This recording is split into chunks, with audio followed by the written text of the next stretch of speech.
Hi everyone, welcome to Ramya garden and kitchens. ఏంటి ఇవాళ మన కిచెన్ ఛానల్లోకి కొత్తగా కోడ్లు కనపడుతున్నాయి అనుకుంటున్నారా?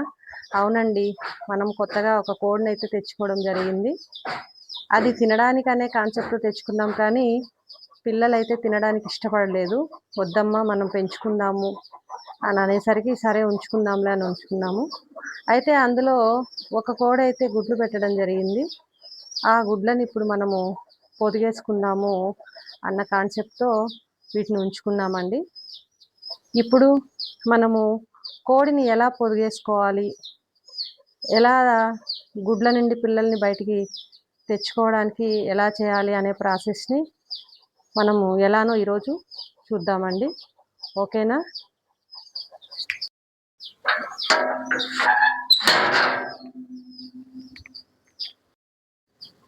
చూడండి, ఈ కోడి అయితే మనకి 9 గుడ్లు పెట్టడం జరిగింది.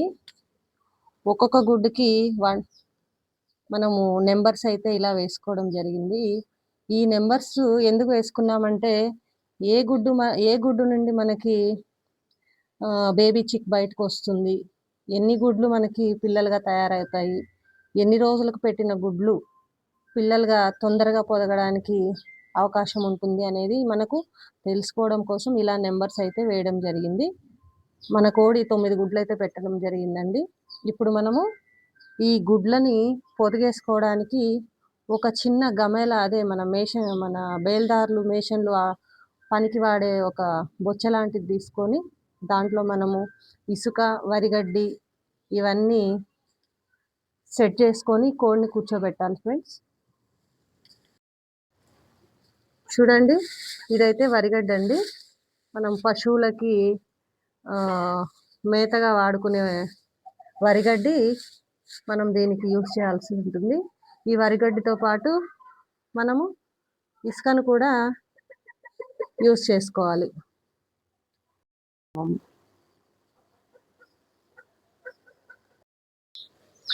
ముందుగా మనము ఈ బౌల్లా ఉండే ఈ గమాల లేదా బొచ్చ, ఇందులోకి మనము ఇసుక వేసుకోవాలి. ఈ ఇసుకనంతా ఇలా వేసుకున్న తర్వాత ఇందులో ఏమైనా రాళ్ళు, చిన్న చిన్న ముళ్ళులు అట్లా ఏమన్నా ఉన్నా కూడా మనము నీట్గా క్లీన్ చేసుకోవాలి.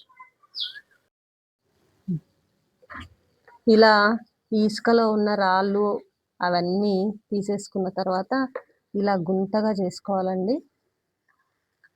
ఇలా గుంటగా చేసుకున్న తర్వాత, ఇలా గుంటగా ఎందుకు చేసుకోవాలంటే మనము వరిగడ్డిని ఇందులో పెట్టినప్పుడు ఒక నెస్ట్ లాగా తయారైతే గుడ్లకు ఎటువంటి డ్యామేజ్ లేకుండా అన్ని మనం పెట్టిన ప్రతి గుడ్డు పిల్లగా మారడానికి అవకాశం ఉంటుంది. ఇలా గుంటగా చేసుకున్న తర్వాత ఈ వరిగడ్డిని అంతటినీ మనము ఇలా ఇందులో సెట్ చేసుకోవాలి.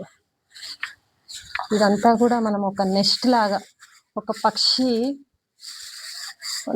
గూడు ఎలాగైతే తయారు చేసుకుంటుందో అలా గూడులాగా తయారు చేసి ఆ గుడ్లన్నీ ఇందులో ఫిక్స్ అవ్వడానికి అనుకూలంగా మనము దీన్ని సెటప్ చేసుకోవాలి. ఇలా ఒక లేయర్ ఇట్లా ఈ వరిగడ్డిని అంతా పెట్టుకున్న తర్వాత ఇంకా కొంచెం గడ్డిని మనము తీసుకొని చుట్టూ ఇలా ఒక ఎడ్జ్ లాగా సెట్ చేస్తే కోడి ఎక్కినప్పుడు, అంటే ఫుడ్ కోసం బయటకు వస్తుంది కదండి, అలా పైకి ఎక్కి దిగే టైంలో గుడ్లు కదిలి కింద పడకుండా ఎటువంటి డ్యామేజ్ లేకుండా ఉండడానికి ఇలా మనం సెట్ చేసుకోవాలి. ఇలా సెట్ చేసుకుంటే గుడ్లకు ఎటువంటి డ్యామేజ్ ఉండదు. అలాగే పిల్లలు కూడా మనం పెట్టిన ప్రతి గుడ్డు పిల్లలుగా పొదగడానికి అవకాశం ఉంటుంది.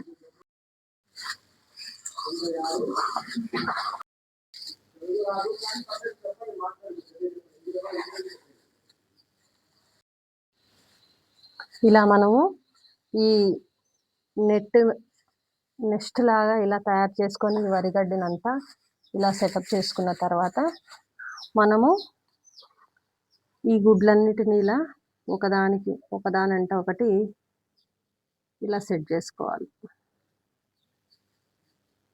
ఇలా కింద గుంతగా ఉండడం వల్ల ఏమవుతుందంటే గుడ్లు డ్యామేజ్ అవ్వకుండా కోడి అనేది కంప్లీట్గా ఈ గుడ్లను కవర్ చేసుకొని వీటి మీదే కూర్చోవడం వల్ల ఈ గుడ్లకి బాగా హీట్ ప్రొడ్యూస్ అయ్యి త్వరగా పిల్లలు అనేది తయారవడానికి అవకాశం ఉంటుంది.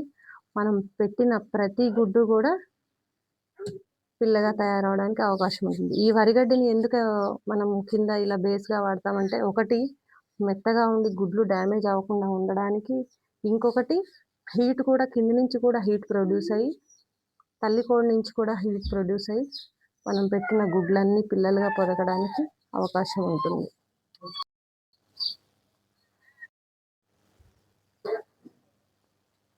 సరే అండి, ఇదే మన కోడి. ఈ కోడి పెట్టే చూసారా అండి, ఇదే మన కోడి. ఈ కోడే మనకి ఈ గుడ్లను పెట్టింది. ఈ కోడిని ఇప్పుడు మనము పొదిగేయడానికి రెడీ చేస్తున్నాము.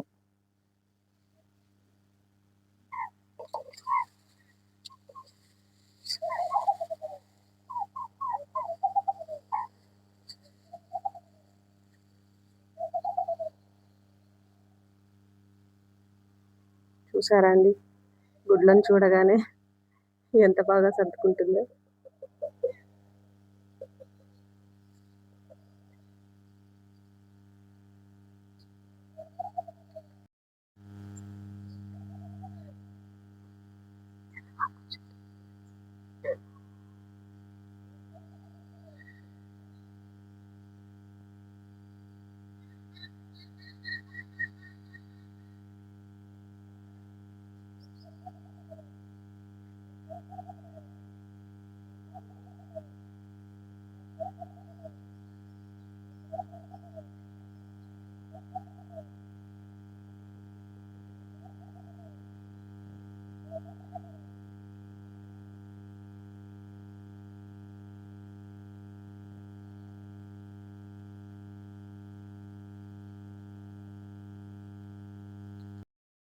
చూసారు కదండి, ఇలా అయితే మనం మన కోడిని పొదిగేయడం జరిగింది.